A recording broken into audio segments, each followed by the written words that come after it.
It was an action-packed day in School District 113. Trade deadline was busy. Let's jump right into it. The huge news that broke at 1:30 this morning, Preston Callahan from Mrs. Parker to Mr. Martin's class. John, break down this trade for us.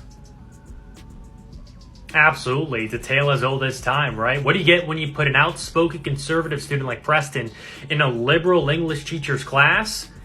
You get an unproductive learning environment, John, right? They would argue throughout the entire class period. It got so bad that Preston refused to learn from her, didn't show up to class for 2 months. So he was certainly asking for a trade, and well, it's what he got. Certainly a messy breakup indeed. What are your thoughts on the three-way trade between Mr. Weiss, Mr. Chung, and Mrs. Andrews? I think it's rare to say this, John, in these types of trades, but I think every teacher walked away better. Trust me, John, I know. Whenever you start doing three-way things, someone always ends up leaving with their feelings hurt. No, now's not the time, John. Okay, we're on air. Sorry, John. Okay, if you need to talk to somebody, talk to a therapist, not to our audience.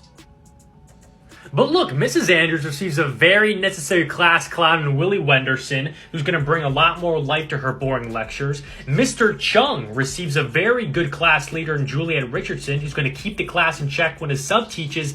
And then, of course, the story of the hour, Johnny Garrett returning to Mr. Weiss's class after a year apart.